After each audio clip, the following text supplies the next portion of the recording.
Hello tout le monde et bienvenue sur la nouvelle chronique du Roca Bookin. Aujourd'hui on bouscule les habitudes, aujourd'hui on bouquine une véritable bouffée d'air frais, apprêtez-vous à ressentir un véritable optimisme pour le genre humain. Aujourd'hui littérature française, on bouquine du Maëlys de Kerangal.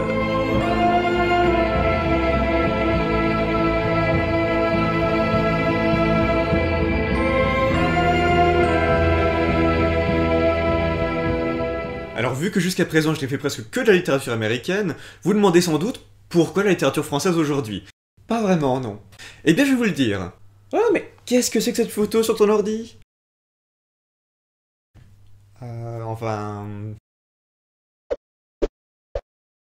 Non mais, faut que t'arrêtes avec David Van. À la moindre occasion tu parles de lui, c'est quand même franchement pas sain comme obsession. Puis, dans tes spectateurs, personne ne peut comprendre pourquoi t'apprécies autant ses bouquins, puisque la seule fois où t'as parlé de lui, c'était quand même ta pire chronique, j'espère que t'en es conscient. Mais tu te rends compte que là c'est toi qui as mis le sujet sur le tapis, pas vrai? Au revoir.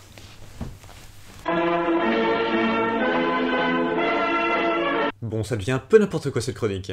Alors oui, je dois bien le reconnaître, si j'ai essayé un livre de Maëlys de Kerangal, c'est parce qu'en 2010, elle a été récompensée pour le prix Médicis, en même temps que David Van, qui lui avait eu le prix Médicis étranger. Et je me demandais bien ce que valait ce livre de littérature française primé en même temps que Suquan Island. C'est donc cette curiosité qui m'a poussé à lire Naissance d'un pont,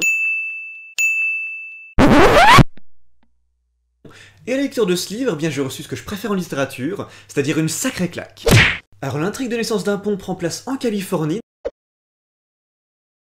dans la ville imaginaire de Coca, ville bordée par un fleuve, et le point de départ, c'est le maire de cette ville, que l'on surnomme le Boa, qui projette la construction d'un pont qui relierait la ville à la rive d'en face, qui est principalement constituée de réserves indiennes, pour soutenir une autoroute à 6 voies, ce qui générerait un essor économique, donc un projet architectural énorme, qui propulserait la ville au rang des villes importantes de Californie. Et c'est ainsi que l'on se retrouve à suivre une dizaine de personnages qui viennent des 4 coins du monde et qui vont se rassembler dans cette ville de Coca pour la construction du pont.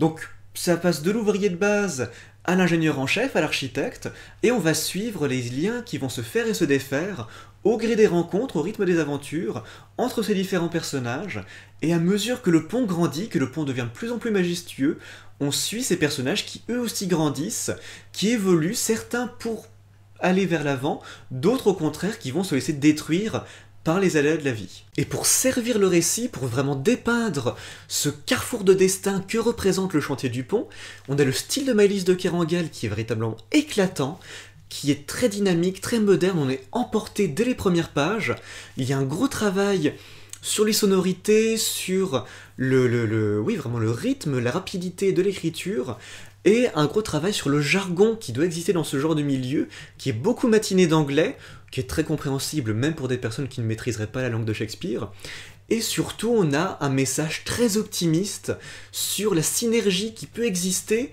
lorsque les hommes décident de joindre leurs forces pour construire quelque chose qui vraisemblablement leur survivra.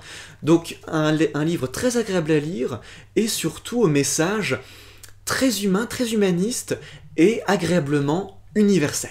Vous l'aurez compris, Naissance d'un pont est un livre que je vous recommande très chaudement, qui est à la fois sensible et fort, et Maëlys de Kerangal, qui est une auteure à part, dans le monde littéraire français, tout simplement.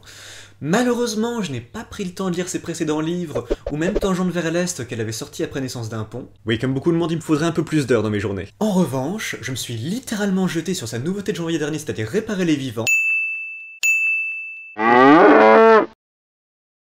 où l'on suit un jeune garçon mort cérébralement, dont les organes vont être transplantés vers d'autres corps pour permettre leur survie. Alors c'est un thème très dur, très délicat, très casse-gueule donc, qui m'aurait fait peur pour beaucoup d'auteurs, mais avec Maëlys de Kerangal, je me suis dit que si quelqu'un pouvait traiter convenablement ce sujet, c'était bien elle. Alors est-ce que j'ai eu raison de me montrer aussi confiant? La réponse tout de suite.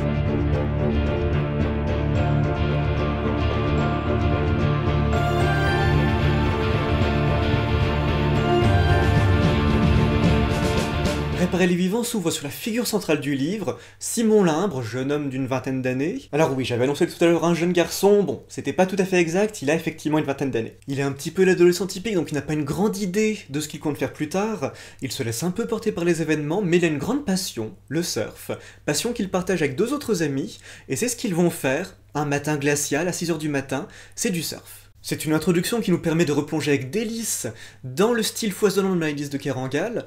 Donc on retrouve cette énergie, ce rythme, ce dynamisme dans l'écriture, avec ces trois corps adolescents qui foncent vers les vagues pour essayer d'éprouver leur jeunesse, pour lutter contre les éléments. On les voit se faire mal, on les voit échouer, et on ressent cette douleur, on ressent ces échecs, mais on ressent également l'euphorie quand, ne serait-ce qu'un court instant, ils arrivent à dompter les éléments, et on ressent ce bonheur intense. C'est donc un début chargé de symboles, et c'est avec une certaine appréhension, parce qu'on connaît le thème du roman, qu'on les voit reprendre le volant de leur camionnette après avoir été épuisés par les vagues, parce que l'on sait qu'un accident arrive, et que l'un des trois, Simon donc, ne rentrera pas chez lui vivant. Et après cet accident, après notamment la déclaration de la mort cérébrale de Simon, de la même façon que dans Naissance d'un pont, c'était le chantier du pont qui avait fait s'entremêler beaucoup de destins, là, dans Réparer les vivants, c'est la mort de Simon qui va rassembler beaucoup d'êtres humains l'espace d'une journée. Alors d'une part, on aura la famille qui va devoir amorcer un processus de deuil et va devoir décider si oui ou non la science peut utiliser les organes de Simon pour réparer d'autres vivants, et d'autre part, on a le corps médical qui lui va s'activer d'une part autour de la famille et d'autre part autour d'autres patients pour les soutenir, mais également pour essayer de sauver des vies grâce aux organes pleinement fonctionnels de Simon. Et cette fois encore, c'est grâce à la vigueur du style de Maëlys de Kerangal que tout ça fonctionne à merveille. On a différents personnages qui vont intervenir d'une manière successive et très intelligemment dans le roman, avec chacun leur voix propre, leur voix unique, qui au final vont former une véritable symphonie, voire même un véritable chant. C'est un parallèle musical qui était déjà faisable à l'époque de Naissance d'un pont. Là, dans Réparer les vivants, c'est même presque une évidence. Ça donne un souffle à l'écriture et au récit qui ne faiblit jamais et qui transporte véritablement le lecteur. Et quant à la question des transplantations d'organes, là encore, Maëlys de Kerangal fait preuve d'une humanité et d'une justesse proprement époustouflante. C'était un sujet que j'attendais avec beaucoup d'appréhension, parce que d'une manière caricaturale, généralement, les médecins sont vus comme des êtres froids, abjects, qui considèrent leurs patients plus comme des souris de laboratoire que comme des êtres humains.